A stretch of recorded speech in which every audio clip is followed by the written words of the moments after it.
जिस व्यक्ति ने भी ताले का आविष्कार किया वह वास्तव में एक जीनियस इंसान था। क्या आप जानते हैं कि चाबी ताला कैसे खोल देती है? सबसे पहले हम इसके इंटरनल स्ट्रक्चर को देखने के लिए बीच से ताले को काट देते हैं। यहाँ हम देख सकते हैं कि शेल और लॉक सिलेंडर कई वर्टिकल खांचे में घुसे हुए हैं। प्रत्येक खांचे में एक स्प्रिंग और 2 लोहे के पिन होते हैं। जब हम सही चाबी डालते हैं तो आप देख सकते हैं कि चाबी हर एक धातु पिन को उठा लेगी।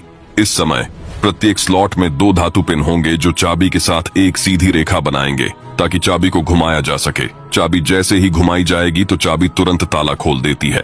यदि ताले में गलत कुंजी डाली गई है तो धातु पिन और कुंजी अलाइंड नहीं होंगी और कुंजी को खोलने के लिए घुमाया नहीं जा सकता है। यदि आप इसे समझ गए तो आपके लिए ताले को खोलने के सिद्धांत को समझना आसान हो जाएगा। जैसा कि हमें पता है कि चीज कितनी भी बढ़िया हो लेकिन खामियां उसने भी होती है, इसलिए ताले में भी खामियां होती हैं। अगर हम लोहे की पिन को लेकर लॉक कोर में डालें और अनलॉक सिलेंडर को बारी बारी ऊपर उठाएं तो आप देखेंगे अंदर के लॉक पिन ऊपर स्प्रिंग में जाकर जाम होने लगेंगे। जब धातु की पिन को ऊपर धकेला जाएगा तो ऊपरी ड्राइव पिन उस पर फंस जाएगी। यदि आप लगातार कोशिश करते रहते हैं तो लॉक पिन एक एक करके ऊपर जाम होने लगेंगी। अंततः जब ताला खोलने के लिए लॉक कोर को घुमाया जाएगा तो आप देखेंगे ताला तुरंत खुल जाएगा। तिजोरी का लॉक आखिर कैसे काम करता है?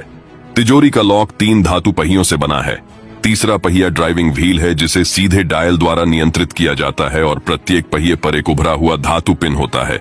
जब हम ड्राइव व्हील को घुमाते हैं तो तीसरा ड्राइव व्हील पिन दूसरे व्हील पिन से टकराता है और दूसरे व्हील को घुमाने के लिए प्रेरित करता है। अगर आप इसे इसी तरह घुमाते रहेंगे तो यह पहले वाले पहिए को घुमाएगा। जब पहला राउंड निर्धारित संख्या तक पहुंच जाता है तो दूसरे पहिए को निर्धारित संख्या पर लाने तक घुमाएं। अब बस ड्राइविंग व्हील को निर्धारित संख्या पर लाने तक घुमाना है। इस समय आप पाएंगे कि तीनों पहियों पर सभी खांचे एक ही स्थिति में हैं और फिर तिजोरी खोलने के लिए अनलॉकिंग डिवाइस को चालू करें और यह खुल जाएगा।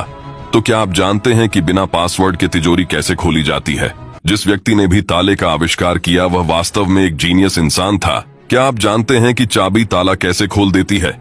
सबसे पहले हम इसके इंटरनल स्ट्रक्चर को देखने के लिए बीच से ताले को काट देते हैं। यहाँ हम देख सकते हैं कि शेल और लॉक सिलेंडर कई वर्टिकल खांचे में घुसे हुए हैं। प्रत्येक खांचे में एक स्प्रिंग और 2 लोहे के पिन होते हैं। जब हम सही चाबी डालते हैं तो आप देख सकते हैं कि चाबी हर एक धातु पिन को उठा लेगी। इस समय प्रत्येक स्लॉट में 2 धातु पिन होंगे जो चाबी के साथ एक सीधी रेखा बनाएंगे ताकि चाबी को घुमाया जा सके। चाबी जैसे ही घुमाई जाएगी तो चाबी तुरंत ताला खोल देती है। यदि ताले में गलत कुंजी डाली गई है तो धातु पिन और कुंजी अलाइंड नहीं होंगी और कुंजी को खोलने के लिए घुमाया नहीं जा सकता है। यदि आप इसे समझ गए तो आपके लिए ताले को खोलने के सिद्धांत को समझना आसान हो जाएगा। जैसा कि हमें पता है कि चीज कितनी भी बढ़िया